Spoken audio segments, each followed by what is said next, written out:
자, 오늘은 3강 다윗 언약으로 구약 역사서 읽기라고 하는 내용을 나누려고 합니다. 이 내용은 이제 제가 MDB 졸업하고 15년 만에 이제 THM을 다시 공부하면서 처음 이제 페이퍼를 쓴 내용이에요. 그래서 이제 이 내용은 제가 이거 발제하고 그때 열왕기 과목이었는데 열왕기 과목 담당한 교수가 저하고 친구예요. 대학 동기예요. 있는지 있어요? 안 나와요? 나와요. 해주셨어요. 예. 그래서 지금 한 세대 교수로 가 있는 임용섭 교수라고 저보다 나이는 이제 하나 많아서 이제 형 그렇게 하는데 신학대학 동기고 중창단 활동을 같이 하고 그래서 이제 친한 형인데 그거 발제했더니 이건 구약 논문이 아니라고 좀 야단을 맞았었어요. 왜냐면 제가 15년 만에 다시 공부를 하다 보니까 제가 신대원 다닐 때는 뭐 구약이고 신약이고 다 그렇게 썼어요. 좀 조직신학적인 주제별로 이렇게 썼었고 제가 알고 있는 방식은 그거밖에 없으니까 이제 그렇게 썼는데 이제 추세가 바뀌어가지고 이제 구약이나 신약은 본문 위주로 이렇게 하지 주제별로 이렇게 안 한대요. 이때 이거 하고서 야단 맞고 크게 깨달음을 얻고 이제 적응하고자 한 6개월 정도 힘들었어요. 다시 공부하면서. 근데 어쨌든 저는 이 내용을 하면서 그 당시에는 몰랐는데 이렇게 계속 공부를 하면서 이 다윗 언약을 내가 다뤄본 것은 굉장히 나한테 도움이 됐다. 특별히 구약 전체 역사를 이해하는 데 있어서 이 다윗 언약은 상당히 중요한 위치를 차지하고 있고 이 내용들을 이런 방식으로 정리를 했던 것은 나에게는 굉장히 도움이 됐구나 하는 생각을 했고요. 그래서 이제 이번에 역사서를 하면서 이 내용을 함께 나누면 또 이 구약 특별히 역사서라고 하지만 구약 역사 전체잖아요, 사실은. 그래서 그 부분을 우리가 어떻게 볼 수 있을지 도움을 받으실 수 있을 거라고 생각을 해서 이것을 이제 조금 제가 정리를 해서 여기다 넣어놨습니다. 사실 이 부분이 제가 원래 작성한 페이퍼는 한 30페이지 돼요. 뭐 각주도 있고 뭐 다 해갖고 하면 지금 이번 제 구약 강의안이 전체가 27페이지 정도인데 이 3강만 30페이지를 할 수는 없으니까 최대한 줄이긴 했는데 사실 다뤄야 할 부분이 굉장히 많지만 일단 중요한 것들 위주로 먼저 말씀을 드리려고 합니다. 지난번에 가셨어요? 이병일 목사님? 이병일 목사님이 지난번에 저한테 시비를 거셔서 제가 그냥 넘어갔는데 이 언약 그러면 행위 언약, 은혜 언약, 지난 학기였나 그랬던 것 같아요. 그렇게 나눈다. 뭐 구약학에서 뭐 노아 언약, 뭐 아브라함 언약, 뭐 이렇게 하는 거 다 거짓말이다 믿지 마라. 근데 이제 조직신학 입장에서는 은혜 언약과 행위 언약 이렇게 나눠요. 근데 이제 그렇게 나누면 굉장히 단순해지기는 하지만 일단 언약을 행위 언약과 은혜 언약으로 나눈다고 할 때 행위 언약에 해당되는 건 하나밖에 없어요. 아담 언약이에요. 성경에 아담 언약이라고 하는 건 나오지는 않아요. 근데 이제 호세아서에 이스라엘이 아담같이 언약을 어겼다라는 표현이 나오기 때문에 이제 몇몇 학자들은 거기에 근거해서 아담 언약을 이야기를 해요. 근데 이제 아담 언약이라는 그 명칭을 쓰느냐 안 쓰느냐가 중요한 게 아니고 일단 여기서 이제 선악과 아까도 말씀을 하셨지만 선악과를 따먹느냐 아니냐를 가지고 이제 하나님이 시험을 하시잖아요. 그러니까 선악과를 따먹냐 아니냐는 행위죠. 그러니까 이제 그래서 아담 언약은 행위 언약으로 들어가고 그 외에 이제 구약에 나오는 걸 보면 노아 언약이 나오고 사실 언약이라는 단어는 이때 처음 나와요. 노아 언약이 나오고 그 이후로 아브라함 언약 나오고 그 다음에 시내산 모세 언약이라고도 하고 시내산 언약이라고 하는 게 나오고 그 다음에 나오는 게 다윗 언약이에요. 이 정도 이제 4개 정도가 나오는데 이 행위 언약과 은혜 언약이라고 하는 구조 속에 보면 아담 언약을 제외한 모든 것은 다 은혜 언약이에요. 근데 이제 이렇게 볼 때 문제가 생겨요. 그래서 우리 구약학에서는 행위 언약, 은혜 언약 이런 표현을 쓰질 않습니다. 사실상. 그거보다 더 중요하게 보는 것은 무조건 언약이냐, 조건적인 언약이냐. 이 언약에 조건이 붙어 있느냐, 붙어 있지 않느냐. 그래서 아담 언약은 이제 별로 얘기를 안 하고요. 노아 언약과 아브라함 언약은 무조건 언약이고 조건이 붙지 않아요. 너가 뭐 이렇게 하면 내가 이렇게 하겠다가 없어요. 그냥 이렇게 하겠다만 나오고, 그 다음에 모세 언약은 조건 언약이에요.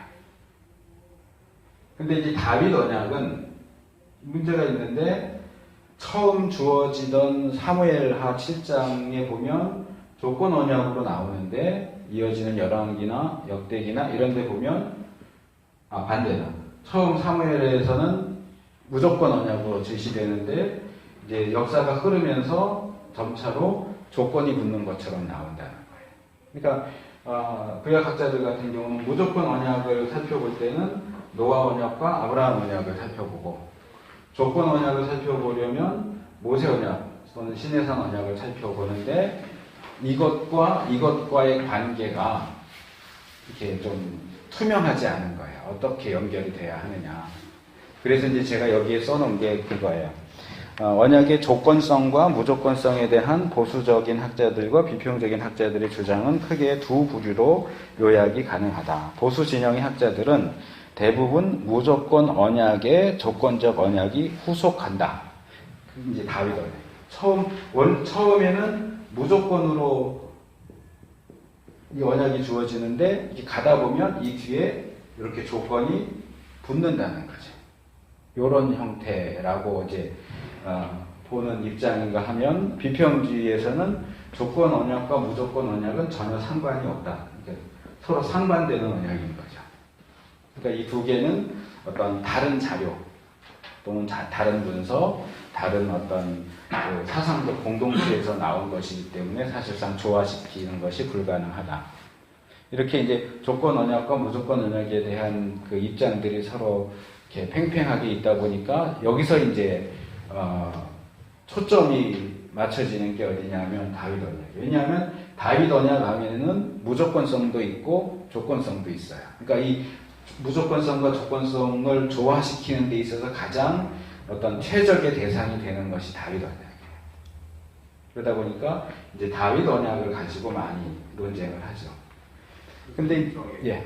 행위 언약과 은혜 언약은 구속에 관한 언약, 구속에 이렇게 한정된 언약이고, 예. 노아, 아브라함, 이렇게 신에서 다윗 언약은 전체 좀 폭넓은 광의적인 일반 언약을 말하는 걸까요? 아니요, 그건 아니고 이게 이제 오히려 더 넓은 의미고요.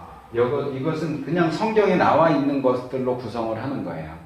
그러니까 노아 이야기 나오면서 노아와 맺으신 언약이 제시가 되고, 그거는 구속 언약만은 아니잖아요. 그렇죠. 이 안에는 노아 언약 같은 경우는 구속 언약보다는 어떤 세계 질서와 이런 것과 관련된 내용들이죠. 그래서 이제 이 언약들에 나타나는 조건성, 무조건성이 오히려 이제 이렇게 연결되는 거예요. 조건성을 강조하는 것은 행위 언약 쪽에 가깝고, 무조건성을 강조하는 것은 은혜 언약에 가깝고. 그러니까 언약을 맺었는데 그게 무조건적으로 된다 그러면 그건 하나님의 은혜에 의한 거예요. 근데 너가 뭔가를 해야지 된다라고 할 때는 인간의 행위가 되는 거기 때문에, 저희는 이제 행위 언약, 은혜 언약 이렇게 얘기하기보다는 언약의 조건성, 무조건성을 이제 더 많이 이야기를 하고요. 그리고 이제 아까 말한 것처럼 이 네 개를 다 이렇게 은혜 언약으로 묶어서 보는데, 실제로 하나하나 들어가서 보면 지금도 제가 말씀드렸지만 각각 언약별로 특성이 달라요. 그냥 다 똑같은 게 아니고, 얘는 얘대로 뭔가가 독특한 게 있고, 그 다음에 또 더 다른 게 있고, 다른 게 있고 하기 때문에 이것을 그냥 획일적으로, 예를 들면 이런 거예요. 얘는 노란색이고, 얘는 파란색이고, 얘는 빨간색이고, 그러면 이게 여러 색이 있는데, 그냥 뭉뚱그려서, 은혜 언약은 흰색. 이래버리면 얘도 다 흰색이 되어야 돼요. 근데 실제로 성경을 들어가서 보면 얘가 흰색이 아니라 노란색이란 말이에요. 그럼 이게 노란색이 맞냐, 흰색이 맞냐라고 할 때 이렇게 획일적으로 이야기하면 각각 언약이 가지는 독특성을 무시할 수밖에 없어요. 왜? 다 흰색으로 몰아야 되니까.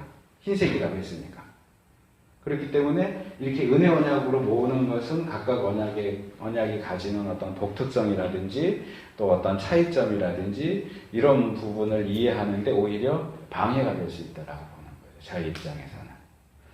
그리고 이제 오히려 이 행위와 은혜라고 하는 측면은 아까 말씀드린 대로 이제 무조건적이냐 조건적이냐를 이렇게 해서 사실 모든 언약에는 은혜의 요소가 있어요.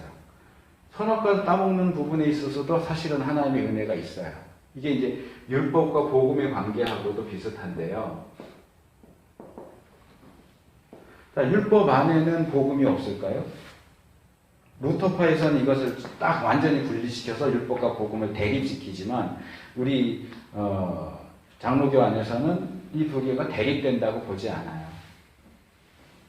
이제 율법은 구약을 대표하고 복음은 신약을 대표하지만 그럼 구약과 신약은 대립되고 전혀 별개의 것이냐 하면 그렇지 않다는 거죠. 그리고 복음이 신약에도 두드러지지만 구약에도 두드러지고 우리 행위와 관련된 율법이 그럼 구약만 관련되느냐 하면 신약에서도 우리가 그리스도인으로서의 행위를 요구받고 있잖아요.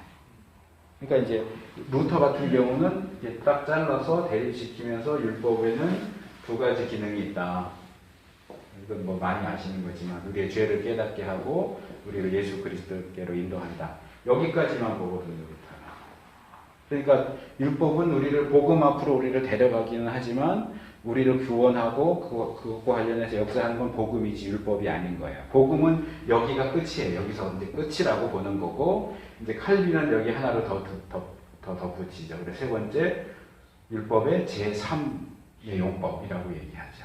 그러니까 우리가 복음으로 구원을 받지만 구원받은 우리가 어떻게 행위해야 하겠느냐라고 할 때 신약 안에도 우리의 그 행위와 관련된 신약 윤리와 관련된 내용들이 있지만 신약 윤리는 사실상 상당히 원론적이에요. 원리만 이렇게 툭툭 던져주지 보다 구체적인 상황 속에 들어가서 어떻게 해야 할까 하는 부분은 오히려 구약 율법이 더 탁월해요. 이건 제가 지난번에도 말씀드렸죠. 그러니까 칼빈은 여기서 다시 이제 거꾸로 들어가는 거죠. 율법이 우리의 죄를 깨닫게 해서 복음으로 데리고 왔고 우리가 복음 안에서 예수님을 믿어서 구원을 받았다면 우리가 어떻게 살아야 할까 하는 문제에서는 다시 구약 율법으로 돌아가서 이 제3의 용법으로 우리가 율법을 지켜서 구원을 얻겠다는 게 아니고 구원 얻은 자로서 어떻게 하나님을 기쁘시게 할까. 제가 지난번에 그 613개의 율법과 10계명과 사랑의 이중계명 이렇게 얘기하면서 말씀을 드렸던 것 같은데 이게 요약하면 이렇게 가는 거고 더 구체화시키면 다시 거꾸로 올라가야 되는 거예요. 하나님을 사랑하고 이웃을 사랑을 어떻게 할 것이냐. 이제 10계명이 나오는 대신계명, 대인계명 이렇게 다 되고 다시 율법으로 올라가면 보다 구체적으로 이제 제가 전에 예를 들었던 것처럼 집 만들 때는 옥상에 난간을 만들어라. 구덩이를 팠으면 덮어라. 뭐 이런 거. 그게 이제 실제적인 삶 속에서의 그 대인 윤리와 관련된 내용들인데 사실상 그런 내용이 신약에는 안 나온단 말이에요. 그냥 이웃을 사랑해라. 내 몸같이 사랑해라. 이렇게 하지. 구덩이 팠으면 덮어라는 내용은 신약에 안 나온단 말이에요. 그러니까 보다 구체적인 어떤 삶의 현장과 그런 것들을 감안해서 할 때는 다시 구약 율법으로 돌아가서 도움을 받는 것이 필요하다. 율법을 지켜서 구원받아라가 아니고 그게 이제 칼빈이 말하는 율법의 제3의 용법이에요. 그런 이게 이제 같은 방식으로 돌아올 때 행위 언약과 은혜 언약이라고 할 때 사실상 모든 언약에는 은혜의 요소와 행위의 요소가 다 들어가 있다. 이게 이제 일반적인 원리고 그걸 여기에 다시 적용을 한다면 이제 구약학자들은 골치 아프게 머리 싸매고 이게 무조건 언약이냐 조건 언약이냐 뭐 이게 뭐냐 이렇게 막 따지지만 사실상 아까 그 커다란 원리에 놓고 보면 모든 언약에는 무조건성과 조건성이 함께 들어가 있다 이렇게 볼 수 있는 거죠. 그게 이제 아까 말씀드린 보수주의 학자들의 어떤 입장. 무조건적인 것처럼 주어지지만 거기에 조건적인 부분이 따라 붙는다. 그게 이제 그 대표적인 예가 다윗 언약인 거예요. 그래서 이제 지금 제가 말씀드린 게 이 두 번째 부분에 3.1.2 일반적으로 무조건 언약은 아브라함 언약, 조건적 언약은 모세 언약으로 대표된다. 근데 다윗 언약은 무조건성과 조건성을 모두 보여준다. 그래서 다윗 언약은 모세 언약과도 비슷한 점을 가지고 있고, 그러니까 조건 언약인 모세 언약과도 비슷한 점이 있고, 무조건적인 언약의 대표인 아브라함 언약과도 비슷한 점을 가지고 있다 해서 거기 이제 그 내용을 써놨죠. 모세 언약과 비슷한 것들은 선지자를 통해서 주어지고, 이 모세뿐만 아니라 다윗도 내 종이라고 하는 호칭으로 불려지고 그 법계 위 그룹에 앉아 계신 하나님께서 다윗을 하나님의 백성의 주권자로 삼으셨다, 이런 표현들, 이제 이런 것들이 이제 모세 언약과 연결되는 부분이고, 아브라함 언약과 연결되는 부분은 땅에 대한 약속, 후손에 대한 약속, 이름을 존귀케 한다, 이름을 창대케 한다, 이런 것들이 이제 또 아브라함 언약과 비슷해요. 그래서 다윗 언약 안에는 무조건적 언약인 아브라함 언약에 들어가 있는 요소들과 함께 조건적 언약의 대표인 모세 언약에 있는 요소들도 함께 다 들어가 있기 때문에 언약을 연구하는 데 있어서 가장 핫한 이슈가 되는 게 이 다윗 언약입니다. 그리고 우리가 이 다윗 언약을 살펴봄으로써 이제 구약 역사 전체의 흐름을 이해하는데 도움을 받을 수 있다는 거죠. 그래서 제가 이제 거기 각 주에도 써놨지만, 원래 제 이 이제 페이퍼는 다윗 언약 자체를 다루는 것이 아니라 다윗 언약의 조건성과 무조건성을 이해하는 것이 이제 초점인데, 그 부분을 이해하는 것과 함께 이제 다윗 언약을 고찰을 해보면, 이게 이제 제가 여기서 사무엘과 열왕기와 그 다음에 역대기와 시편, 이렇게 4개의 본문을 선택을 해서 이제 사무엘하 7장에 나오는 첫 그 다윗 언약에 나오는 몇 가지 요소들, 거기 이제 왕가, 후손, 징계, 영원이라고 하는 4개의 항목을 정리를 했어요. 사무엘하에서는 이 4개의 주제가 이렇게 제시되고 있다. 그리고 열왕기로 넘어가면 이 4개의 주제가 어떤 식으로 연결되고 또는 어떤 식으로 변화를 일으키고, 역대기로 가면 또 어떻게 바뀌고, 시편으로 가면 어떻게 바뀌는지. 그러면서 전체적으로 다윗 언약이 어떤 변화를 일으키고 있는가. 그러니까 첫 번째로는 어떻게 무조건적인 것처럼 주어졌던 이 다윗 언약이 조건적인 부분이 이렇게 뒤에 따라붙고 있는가. 그리고 이제 또 하나 더 중요한 것은, 이건 우리가 역사서를 읽는데 더 중요한 부분인데, 어떻게 물리적이고 실제적인 약속으로 주어졌던 다윗 언약이 시대에 흘러감에 따라서 점점 영적인 것으로 변화되어 가는가. 그러니까 요 4단계가 절대적인 건 아니고, 제가 이제 그렇게 했기 때문에 사무엘, 열왕기, 역대기, 시편, 이렇게 흐름을 놓고 보다 보니까 다윗 언약의 내용이 실제적인 나라에 대한 것이었는데, 이게 어떤 영적인 나라로 이렇게 영화되고 있어요.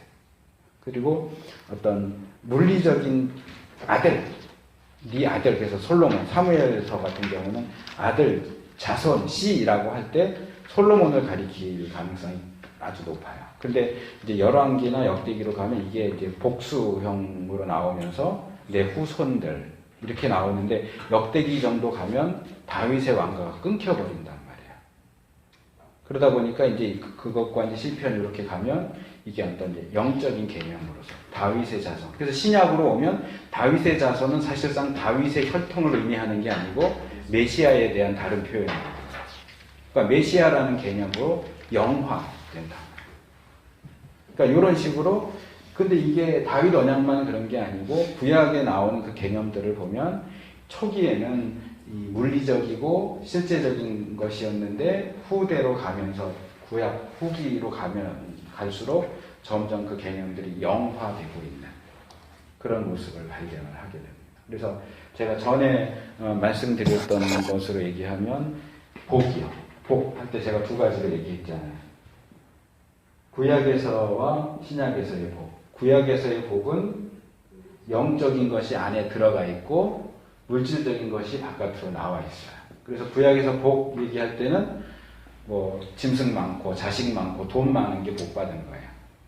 영적인 부분이 언급이 거의 없지만 구약에서 말하는 복이 영적인 복을 전혀 무시하느냐 하면 그렇지 않아요. 근데 이게 신약으로 오면 역전된단 말이에요. 신약에선 주로 얘기하는 게 영적인 복을 더 많이 이야기해요. 그러면 신약이 말하는 복에는 물질적인 복이 전혀 없느냐 하면 그건 아니에요. 그러나 구약과 신약에서 이게 역전돼요. 그러니까 이 영이라고 하는 영적인 요소는 확대되고 물질적인 요소는 축소되는 방식이죠. 그리고 이게 전반적인 어떤 성경 전체의 흐름 자체가 이렇다는 거예요. 구약에서는 물리적인 것들이 좀 강세를 보이고 신약으로 오면 올수록 점점 그것이 영적인 부분으로 넘어가요. 그래서 이 다윗 언약을 통해서 우리가 이제 그런 흐름을 좀 발견을 하고 이해를 하고 그런 시각 속에서 구약의 역사서를 읽으면 이 역사의 흐름이 뭐 사람도 많이 나오고 사건도 많이 나오고 복잡하지만 이게 어떤 방향으로 흘러가는가, 어떻게 변화하고 있는가 하는 어떤 기본적인 원리를 이해하면 조금 더 역사서를 이해하는데 더 도움이 되겠다라고 하는 겁니다. 자, 그래서 지금 앞 시간은 그 다윗 언약에 대한 지금 제 생각에는 사무엘하, 열왕기, 역대기, 시편까지 내용을 좀 쭉 훑어보고 어떤 식으로 변화하는가를 훑어보고 이제 뒷시간에는 이제 그것과 관련된 우리가 좀 더 생각해야 할 주제들 그리고 다윗 언약을 우리가 어떻게 정리를 해야 될까 하는 부분을 다루려고 지금 생각을 하고 있습니다. 자, 사무엘하에 이제 처음 다윗 언약이 나옵니다. 이건 다윗 언약이라고도 말하고 나단의 신탁 이렇게 말하기도 해요. 나단 선지자를 통해서 약속이 주어지잖아요. 그 배경적인 상황은 뭐 대부분 아시겠지만 간략하게 얘기하면 이 다윗이 왕이 되어서 왕권을 잡고 이제 안정권에 들어갔을 때 다윗이 이제 드디어 하나님에 대한 생각을 더 깊게 하게 되죠. 그래서 나는 백향목으로 지은 궁궐에 갔는데 하나님은 아직도 그 탱크 속에 살고 계신다. 하나님의 집을 지어드려야 되겠다라고 합니다. 근데 나단 선지자가 그 좋은 생각입니다. 그랬는데 얘기하고 집에 갔는데 하나님이 나단 선지자에게 너가 대답한 거가 잘못됐다. 다윗은 나를 위해서 성전을 지을 수가 없어라고 말씀을 하시죠. 그 부분도 제가 이제 엊그저께 이제 어느 책을 보다가 이제 새롭게 발견한 건데 나단 선지자의 그 다윗과의 대화를 통해서 배울 수 있는 것이 우리가 일반적으로 놓치는 것인데 뭐냐 하면 선지자도 실수할 수 있다는 거야. 이제 신약에서는 은사 쪽으로 이제 많이 얘기하지만 구약에서는 선지자, 그러면 하나님의 사람이잖아요. 그럼 다윗 왕이 나단 선지자를 불러서 내가 이렇게 하나님을 위해서 하고 싶은데 당신은 어떻게 생각하느냐. 그랬을 때 선지자가 좋습니다. 뭐 또는 그거 아닙니다. 이렇게 할 때 그게 그냥 선지자 개인의 말이라고 생각을 할까요? 그게 하나님의 뜻이라고 생각할까요? 하나님 선지자가 얘기하는 거니까 선지자가 당연히 하나님의 편에 서서 하나님의 뜻을 전해주는 거라고 생각하기가 쉽잖아요. 그러니까 선지자의 오케이는 하나님의 오케이고 선지자의 노면 하나님의 노라고 보통 생각을 하는데 여기선 그게 아닌 거예요.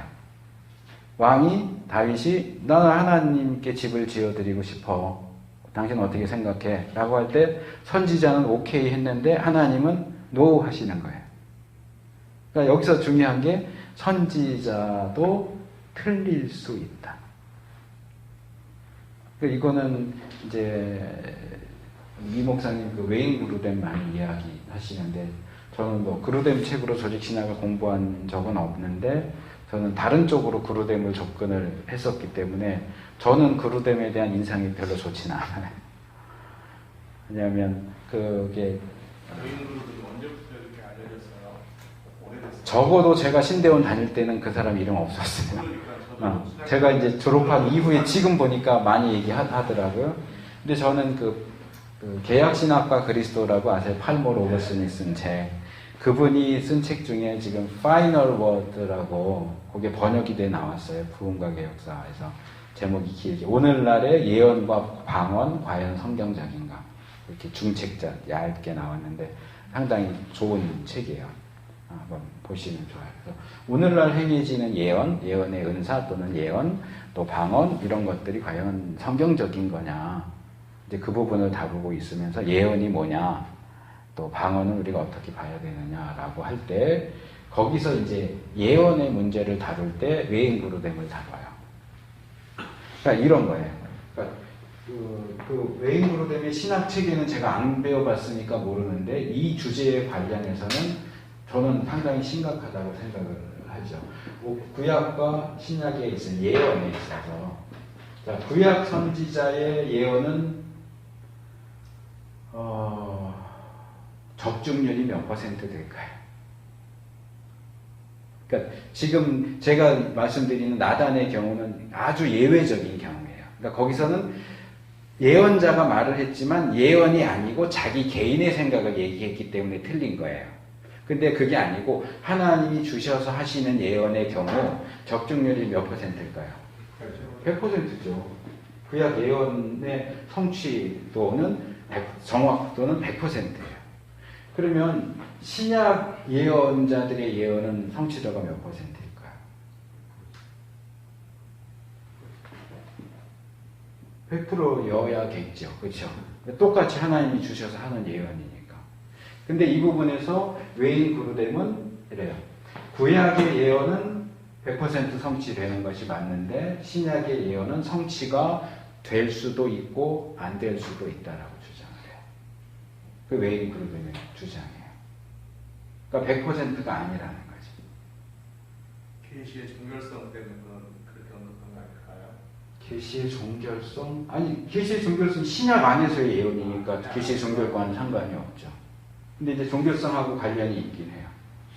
그러니까 우리가 그 하나님의 역사나 은혜 이런 부분을 볼 때 사실 구약 시대보다 신약 시대가 더 하나님의 은혜가 강력하게 역사하잖아요. 그 성도들이나 이런 사역의 그 어떤 능력이나 이런 것들도 구약 성도보다 신약 성도가 더 많은 은혜를 누리잖아요. 그러니까 이때가 100이면 사실 이때는 200 정도 되는 게 맞는 거거든요. 근데 오히려 외인구르됨은 이때는 100이지만 지금은 50 정도다. 신약은 50 정도다라고 얘기를 한다는 거죠. 그러니까 저는 이게 그 성경 계시의 흐름을 역행한다라고 봐요. 이게 맞아요. 200으로 가야지 어떻게 50으로 가요. 근데 이 사람이 50으로 주장하는 이유가 뭐냐 하면 이 신약 성경에 나오는 예언을 오늘날의 예언과 연결시키기 위해서예요. 오늘날에 예언한다고 하는 사람들의 예언의 정확도는 몇 퍼센트 될까요? 이게 좀 나온 지 오래된 책인데 예언과 점성술이라는 책이 있어요. 그거 이제 보이스사에서 나온 좀 오래된 책인데 거기 보면 이래요. 세계적인 예언가들 있잖아요. 기독교 말고 뭐 케네디 암살을 예언한 사람이라든지 뭐 진 딕슨이라든가 이런 세계적으로 유명한 우리나라 같으면 뭐 예전에 그 심진송 신이 사랑한 여자인가 뭐 책도 내고 그랬잖아요. 그런 것처럼 세계적으로 인정받는 점술가 예언가들의 예언의 적중도는 20%예요.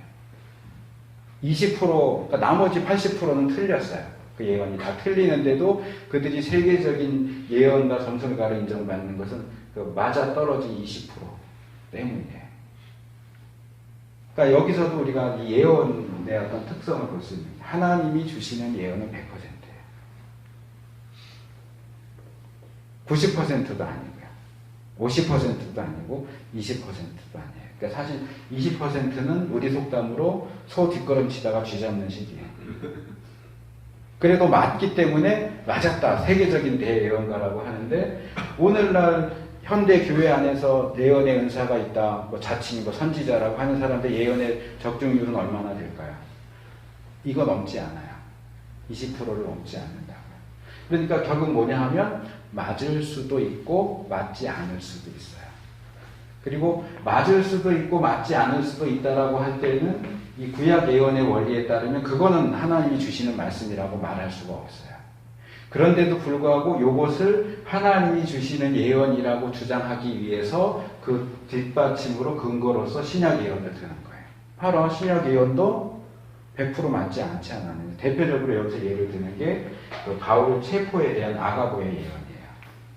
너가 뭐 이렇게 해서 묶여서 하는데 실제로 바울이 잡혀가는 장면이 사도행전에 나오지만 이게 문자적 그대로 맞아떨어지지 않는다는 거예요. 예를 들어서 뭐 끈으로 묶여간다 그랬는데 끈이 아니라 쇠사슬로 묶여간다. 그러면은 묶여간다는 측면은 맞지만 뭐에 묶일 거냐는 틀렸다는 거죠. 그런 점에서 맞을 수도 있고 아닐 수도 있다라고 얘기를 하는 거예요. 신약 예언의 그 퍼센테이지를 얘기할 때 이렇게 얘기하는 게. 그리고 이것은 곧바로 현대 예언하고 연결돼요. 그러니까 현대 예언은 신약의 예언과는 비슷하지만 구약의 예언과는 같지 않다는 거예요. 왜? 구약의 예언은 100%니까. 오늘날 예언 100% 없거든요. 뭐 전쟁이 일어난다, 통일된다, 아무리 말들이 많지만 그건 100% 이루어진다라고 볼 수가 없어요. 그러다 보니까 이 신약 예언을 공략을 해가지고 신약 예언과 오늘날의 예언을 같은 것으로 묶기 위해서 이런 식의 주장을 한다는 거예요. 저는 이렇게 볼 때 이런 주장을 하는 외인 그루덴의 주장을 인정할 수가 없어요. 상당히 불건전하다고 볼 수밖에 없어요. 근데 이제 제가 이제 조금 혼란스러운 것은 우리 이병일 형님께서는 외인 그루덴을 아주 현대에 굉장히 좋은 조직 신학을 잘 정리해주고 있는 좋은 분으로 제시를 하는데 저는 이분이 그 아까 우리 밥 먹어서 얘기한 것처럼 우리 이은주 전사님한테 찍히면 안 된다고 그랬잖아요. 저는 이렇게 찍혔어요. 그루덴이 저한테.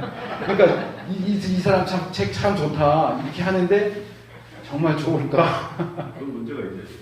그러니까 저는 적어도 이 부분에 있어서는 분명해요. 이거는 인정할 수 없어요. 차라리 계시의 종결성 이전 신약과 네. 그 종결된 이후의 교회 시대와 이렇게 구분을 줬으면은 차라리. 근데 그분은 이제 여기는 같이 묶고 여기를 이렇게 따로 잘라내는. 좀 네. 문제가 그러니까 결국은 이것을 이제 아까도 밥 먹에서 얘기했지만 이분은 그 은사의 지속을 인정하는 분이다 보니까 이 부분을 하기 위해서 이렇게 거꾸로 제가 생각할 때는 이 부분을 이렇게 깎아내리는 거죠. 그러니까 제가 볼 때는 이래요. 구약은요, 제가 MDB 논문을 11조에 대한 부분하고 안식일을 썼는데 구약을 보니까 구약 시대 성도들은 1년에 자기 수익의 10분의 2.5를 드렸대요. 11조만 드린 게 아니고 뭐 제사도 드리고 헌물도 드리고 여러 가지 뭐 3년에 한 번 드리는 것도 있고 그런 걸 다 계산하면 10분의 2.5를 드렸어요. 그러면 신약의 성도는 얼만큼 드려야 될까요?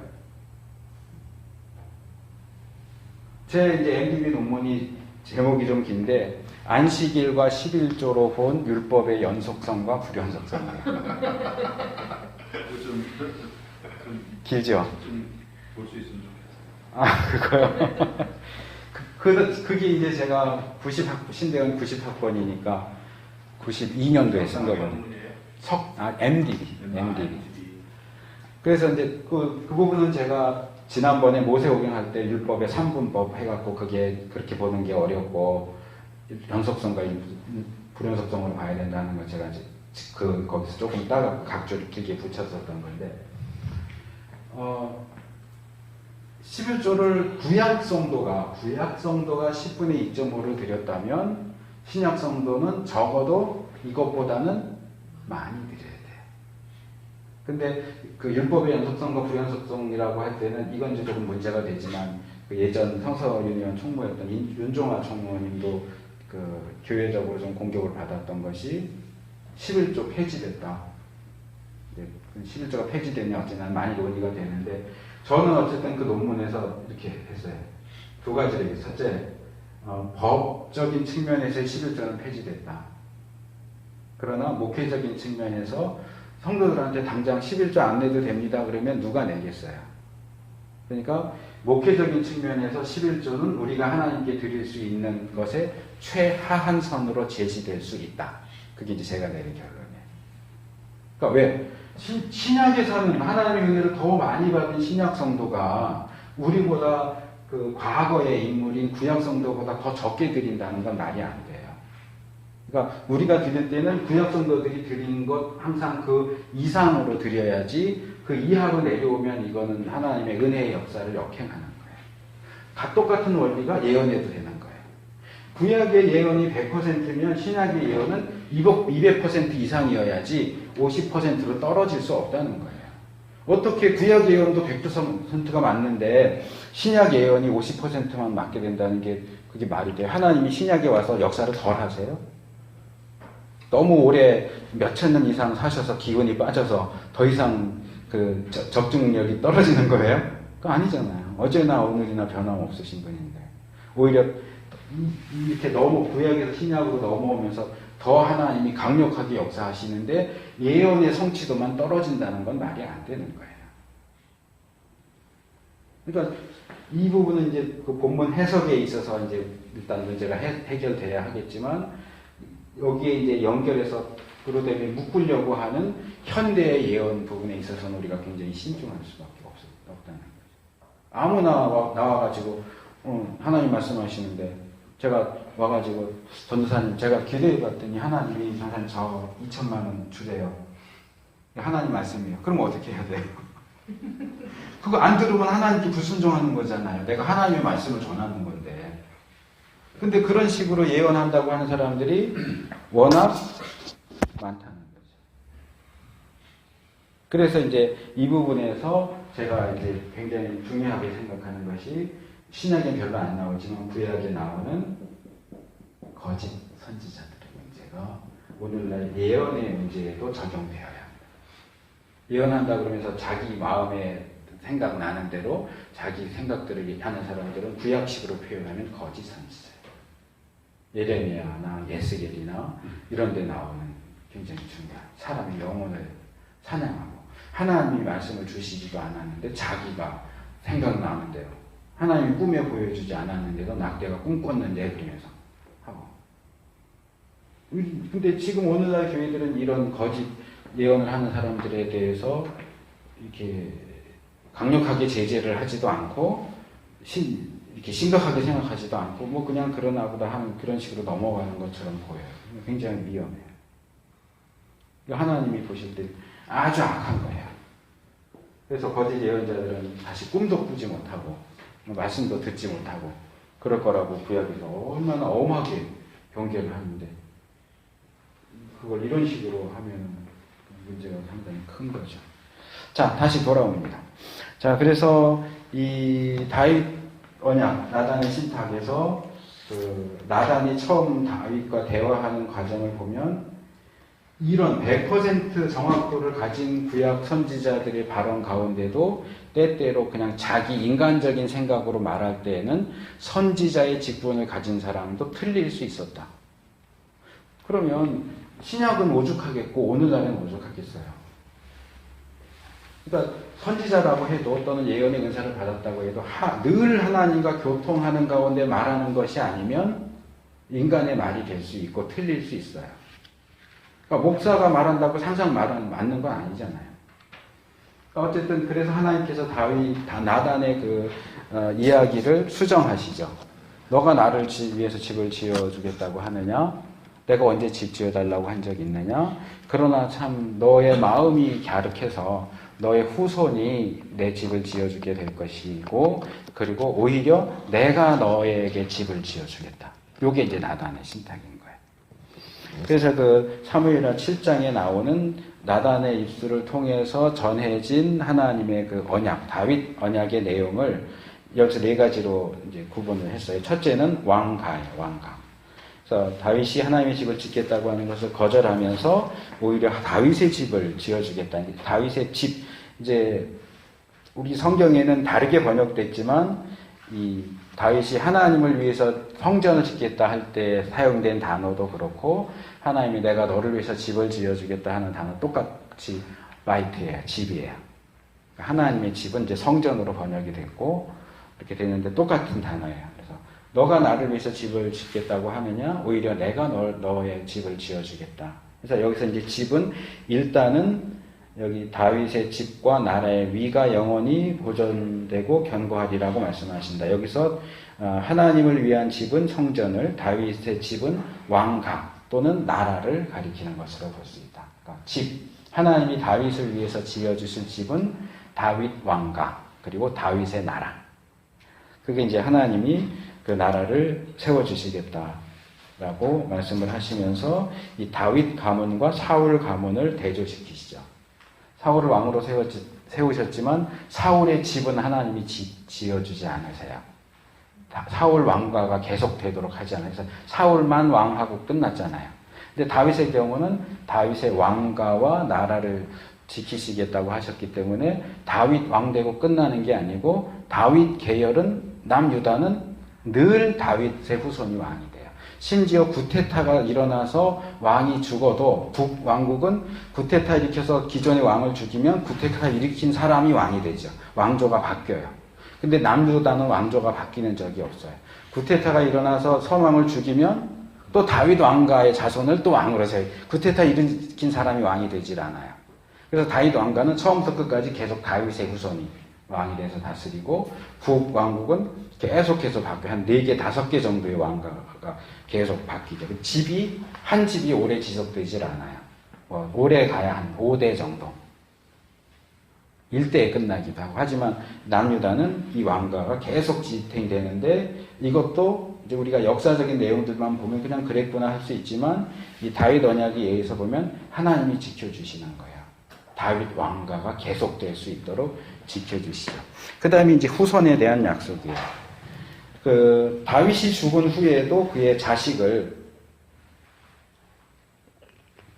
세우겠다고 말씀하시는데 여기 자식이라고 번역된 단어가 이제 자라 또는 제라. 근데 이 자라는 씨라는 뜻이에요. 그러니까 곡식의 씨를 가리키기도 하고 사람의 씨를 가리키기도 해요. 근데 여기 이제 재미있는 것은 거기 밑에서 둘째 줄 보시면 씨는 항상 집합 단수 명사로 쓰이므로 복수로는 결코 쓰이지 않지만 한 인물이나 그 가게의 여러 후손들을 가리키는 등 다양하게 사용된다. 그랬죠. 그러니까 이 자라라고 하는 히브리 단어는 복수형으로 사용되지 않아요. 항상 단수로 쓰여요. 이 단수라고 하는 부분에서 우리가 기억할 수 있는 것 하나는 바울이 갈라디아에서 얘기하면서 아브라함의 씨들 이렇게 안 하고 씨라고 말한 것은 예수 그리스도를 가리킨 것이다. 이렇게 이제 해석을 하는 그런 케이스가 있죠. 근데 이제 여기 사무엘 하에도 내 씨라고 단수로 나오기 때문에 기본적으로 여기서는 솔로몬을 가리키는 것으로 볼 수 있습니다. 이제 다윗이 죽어도 너의 왕가가 솔로몬에게 넘어갈 것이다. 그런데 이제 이 자라라고 하는 히브리 단어는 이 집합명사기 때문에 꼭 한 명의 자손만이 아니고 그 이후의 자손들도 다 묶어서 이야기하는 것일 수 있다는 거죠. 그러니까 다윗의 왕가를 세우시고 그 왕가가 다윗의 후손에 의해서 계속 이어져 가게 하실 것을 약속을 하시죠. 그 다음에 이제 세 번째가 징계입니다. 그런데 다윗의 후손이 죄를 지으면 어떻게 할 거냐? 사람 막대기와 인생 채찍으로 징계하지만 사울의 경우처럼 은총을 빼앗아 버리진 않는다. 더 이상 왕이 되지 못하게 그 나라가 무너지게 하지는 않으시겠다. 그래서 징계는 하시지만 사울의 경우처럼 은혜를 아예 가져가시지는 않는다. 그러니까 여기 이제 조건과 무조건성에 대한 부분이 나오는 거죠. 그러니까 만일 내 후손이 죄를 짓는다면 사울의 경우처럼 나라를 뺏어버릴 거야. 그러면 이제 조건적인 언약이 되겠죠.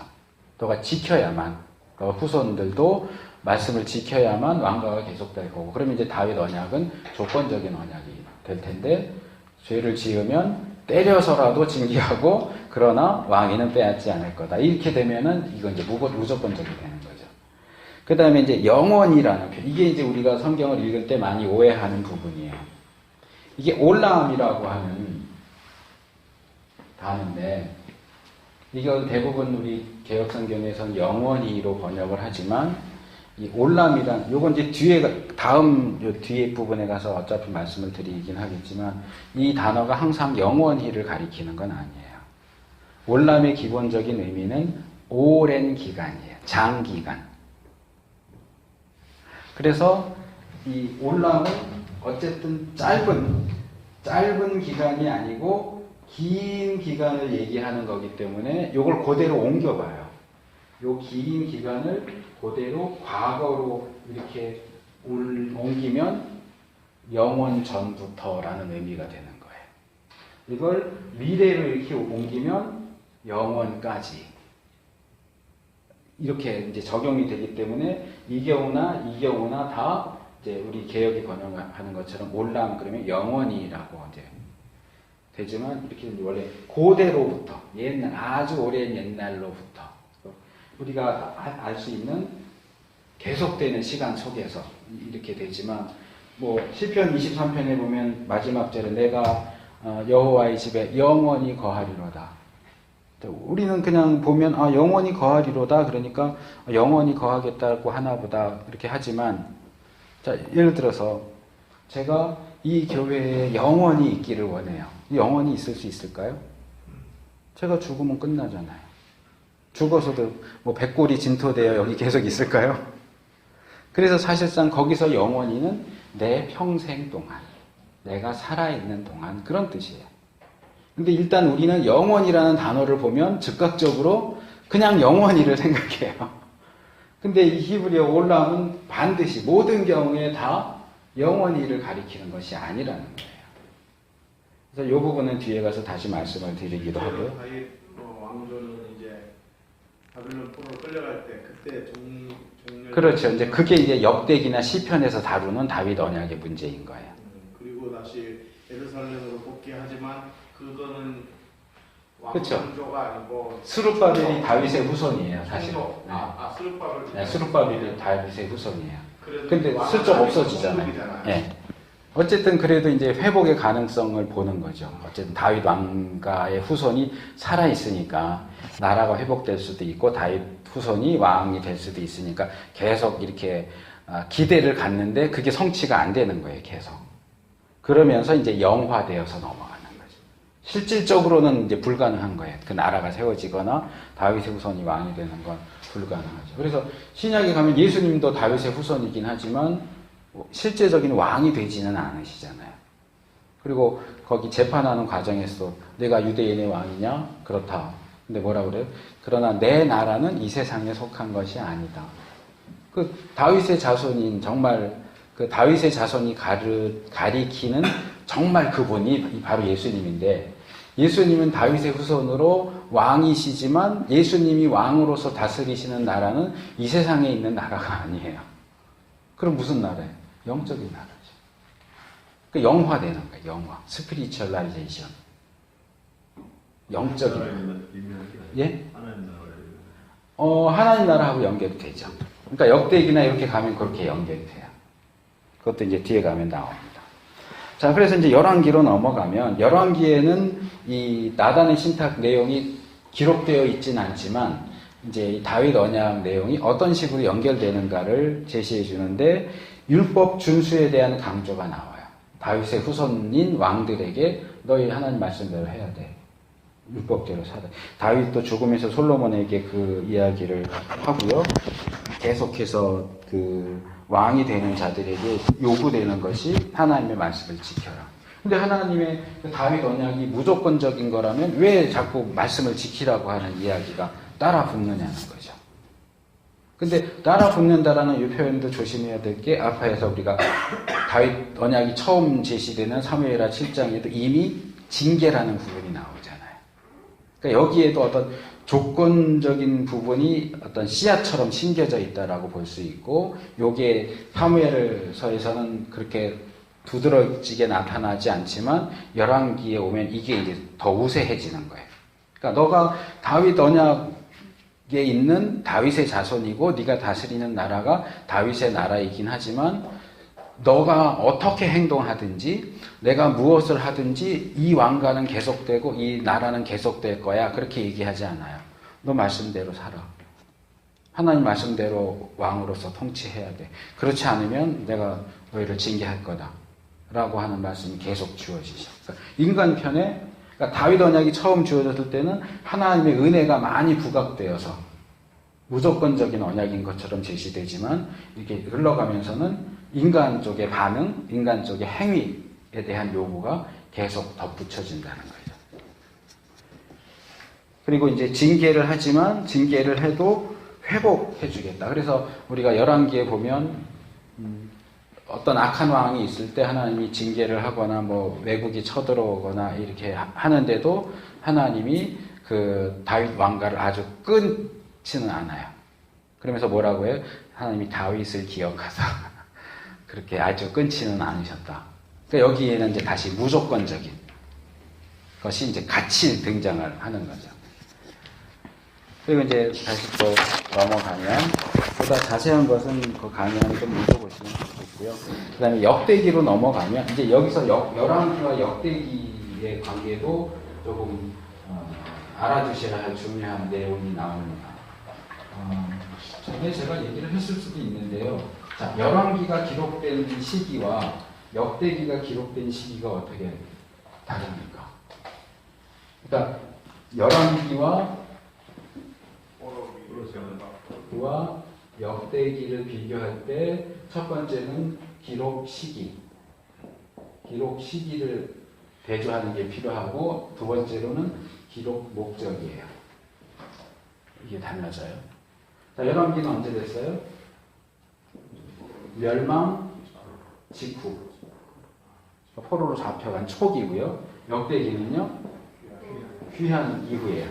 귀환 직후인지는 모르겠지만 이후. 그러니까 멸망 직후에 이스라엘 사람들이 던지는 의문과 질문 그리고 귀환한 이스라엘이 던지는 질문과 의문은 달라요. 자, 나라가 망한 상황에서 이 사람들이 던진 질문은 뭘까요? 왜예요? 왜 우리가 망했을까?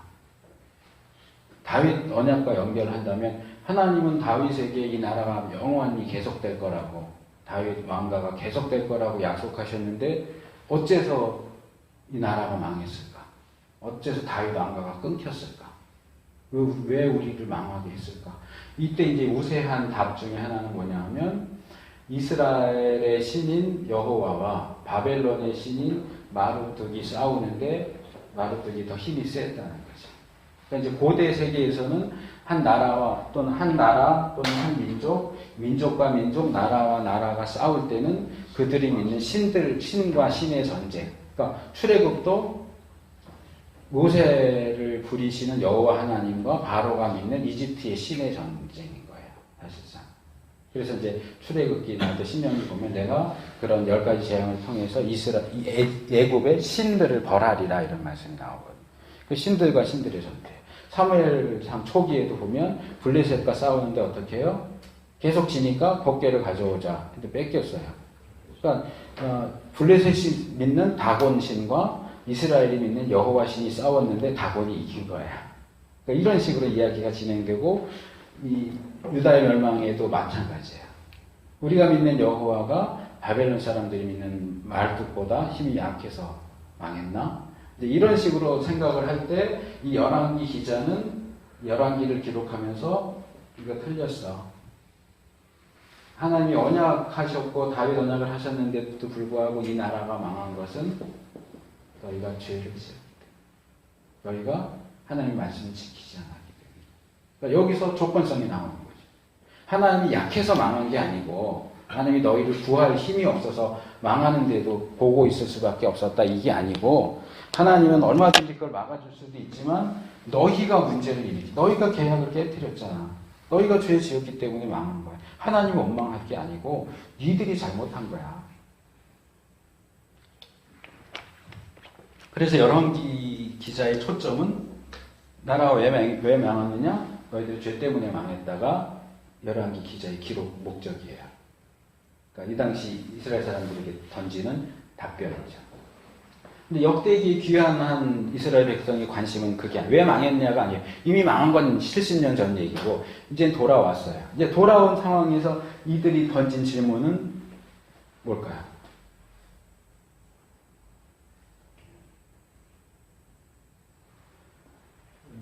이거는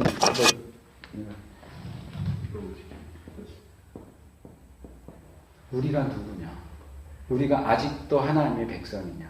하나님은 우리도 아직도 우리의 하나님이 맞냐? 근데 현실적으로 보면 이스라엘 이제 포로에 돌아온 이스라엘은 너무 초라하고 찢어지게 가난하고 주위의 다른 민족들에 의해서 공격받고 정말 보잘것없는 모습이에요. 그러니까 하나님이 정말 우리 하나님인 우리를 이렇게 놔둘 수 있어? 그러니까 역대기는 다시 이제 전체 역사를 쭉 기록하면서 여기에 대한 답변을 주죠. 그게 뭐예요? 우리는 여전히 하나님의 백성이다. 하나님 여전히 우리 하나님입니다. 그리고 우리 과거의 역사를 볼 때 특별히 이제 성전에 초점을 맞춰요. 그래서 역대기 대부분이 다윗과 솔로몬에게 맞춰져 있는. 우리 과거에 하나님께 성전을 지어 바치고 제사 잘 드리고 하나님을 잘 섬겼을 땐 이렇게 잘 나갔었다.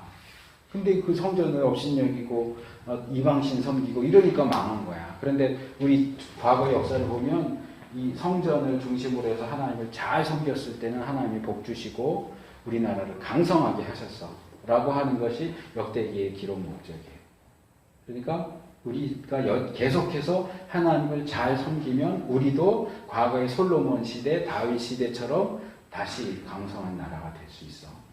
이게 이제 역대기의 답변이에요.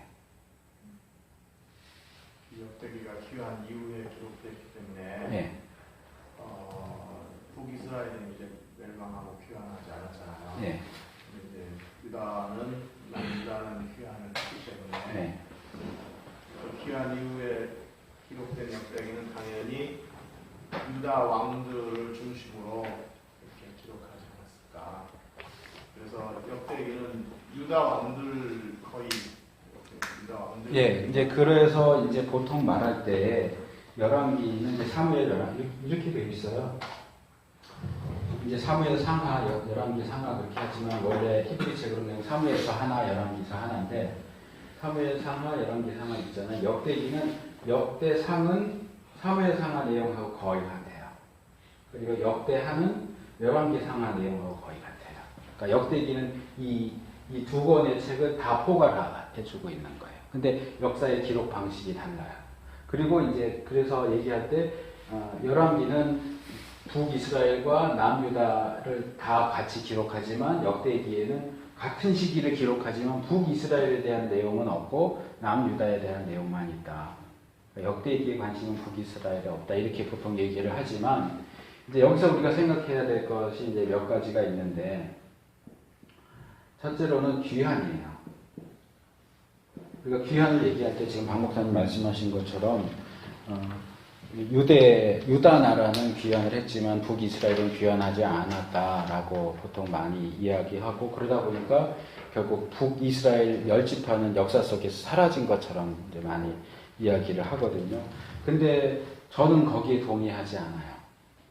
첫째, 북이스라엘이 망했을 때 우리가 보통 생각할 때 북이스라엘 망했을 때 아수르가 멸망시키고 북이스라엘 사람들 대다수를 다른 지역으로 이주시키고 다른 지역 사람들을 이렇게 이주시키고 여기 남아있던 사람들은 혼혈이 돼서 우리가 아는 사마리아 사람이 됐다 이렇게 되니까 여기 사마리아 사람들은 이미 혼혈이고 그 외에 나머지는 다 어딘가 모를 아수르 여기저기 흩어지고 없어졌다라고 생각을 하는데 역사 기록을 보면 성경에도 조금 명시되어 있고 이제 다른 뭐 요세푸스라든지 유대인들의 역사 기록을 보면 나오는 게 첫 번째 북이스라엘이 망했을 때 상당히 많은 수의 이스라엘 사람들이 남유다로 망명을 합니다. 우리나라 6.25 전쟁 났을 때 생각해 보세요. 다 거기 있다가 죽어요. 다 내려가잖아요. 저 부산까지 제주도로 내려가잖아요. 그러니까 내려간 거예요. 그래서 이 당시 역사 기록 하나를 보면 예루살렘이 이 북이스라엘에서 내려온 사람들 때문에 미어 터졌다.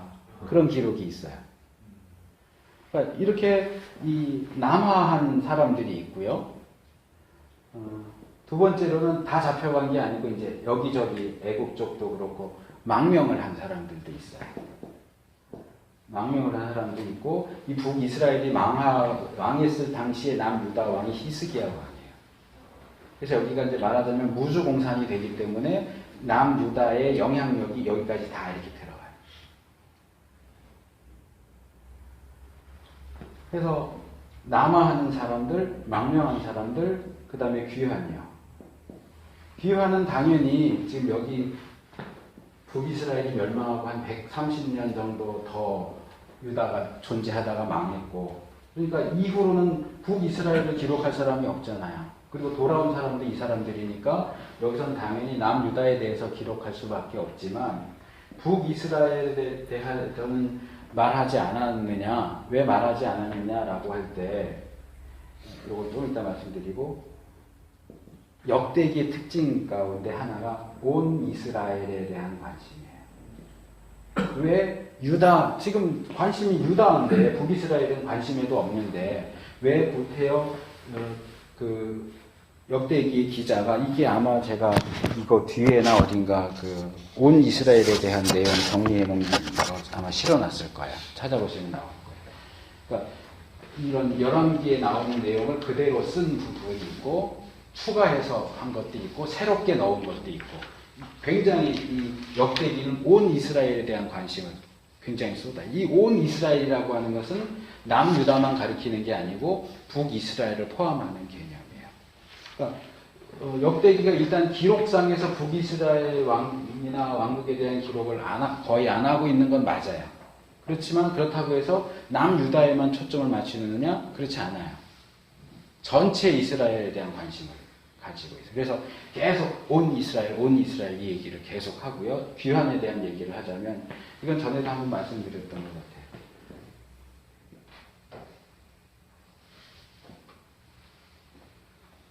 북이스라엘을 멸망시킨 아수르요. 북이스라엘 남유다인데 아수르의 통치 영역은 이 정도 돼요. 그 다음에 아수르를 멸망시키고 남유다를 멸망시킨 애굽의 통치 영역은 한 이만큼 돼요. 바벨론의 통치 영역은. 그 다음 등장한 나라가 어디예요? 페르시아죠. 페르시아 영역은 이렇게 해서 여기 인도까지 가요. 자, 북이스라엘요, 아수르가 멸망시켰어요. 그렇죠? 남유다, 바벨론이 멸망시켰어요. 그럼 페르시아는 어느 나라를 멸망시켰을까요? 바벨론을 멸망시켰지만 남유다를 멸망시키지 않았고 북이스라엘도 멸망시키지 않았어요. 근데 페르시아의 고레스 왕이 바벨론이 멸망시킨 남유다를 귀환시킨다고요. 왜요? 자기 영역으로 들어왔잖아요. 그리고 이 페르시아의 기본 정책은, 아수르의 정책은 아까 말한 것처럼 이주 정책이에요. 바벨론은 다 포로로 잡아가는 정책이에요. 페르시아의 정책은 포로로 잡아온 민족도로 돌려보내는 정책이에요. 자기가 멸망시키지 않은 바벨론이 멸망시킨 유다를 귀환시켰으면 아수르가 멸망시킨 북이스라엘에 대해서는 어땠을까요? 그럼 여기에 대해서 모른 채 하고 흩어져 있는데 그냥 놔뒀을까요? 그러니까 초점은 남유다, 벌써 130년 이전에 망했으니까 북이스라엘은 나라를 염두에 둘 건 아니지만 페르시아가 바벨론이 멸망시킨 민족들을 귀환시켰다면 아수르가 멸망시킨 민족들도 귀환시켰을 가능성이 높아요. 그러니까 결국 유대인들, 너희들 고향으로 돌아갈 사람 돌아가 하는 얘기는 유대인이에요. 남유다 백성만이 아니고 이스라엘, 전체 이스라엘을 포함하는 거고, 그럼에도 역대기 기자의 관심은 남유다에 초점이 맞춰져 있기 때문에 이들의 귀환 얘기가 기록되어 있지만, 그럼 북이스라엘은 귀환을, 이제 흔히 말하는 아까 처음 얘기 나왔던 대로, 그럼 북이스라엘 열집하는 귀환을 안 했느냐? 아니요, 저는 아니라고 봐요. 여기 회복되면서 애굽으로 망명했던 사람들도 다시 돌아왔을 수 있고요. 사실상 바벨론에 잡혀간 유대인들도 귀환 명령이 떨어졌지만 실제로 귀환한 것은 전체 인구의 10분의 1밖에 안 돼요. 근데 이상한 것은 신약으로, 이제 구약과 신약의 중간 시대나 신약으로 넘어오면 지금 말한 것처럼 남유다만 귀환을 했다면, 신약 시대, 우리가 신약을 읽을 때 유다 지파, 베냐민 지파, 레위 지파 외에는 나오면 안 돼요. 다 없어졌잖아요, 북이스라엘 지파들은. 근데 신약에 보면 북이스라엘 지파들이 다 나와요. 그 사람도 어디서 나왔어요? 그러니까 이미 이 안에는 북이스라엘의 그 잔존 세력들이 다 있는 거예요. 그러니까 남아서 여기 온 사람도 있고 잡혀갔다 온 사람도 소수이지만 있었을 것이다. 이걸 그냥 단순하게 보고 북이스라엘은 그래서 없어졌어. 아니요, 없어지지 않았어요. 신약에 보면 다 다른 지파 다 나오잖아. 아셀 지파도 나오고 뭐 북이스라엘 지파들이 나오는데 그 사람들은 도대체 어디 나왔냐, 어디서 나왔냐 말이에요. 그러니까 이런 복잡한 내용들이 있는데 이런 것들을 살펴보지 않고 아주 단순하게 북이스라엘은 포로 잡혀갔는데 귀환했다는 기록이 없어. 그러니까 북이스라엘은 없어졌어. 아니요, 그렇지 않아요. 자, 일단은 잠깐 쉬겠습니다. 여기 시편 더 해야 되는데 잠깐 쉬고 다시 하도록 하겠습니다.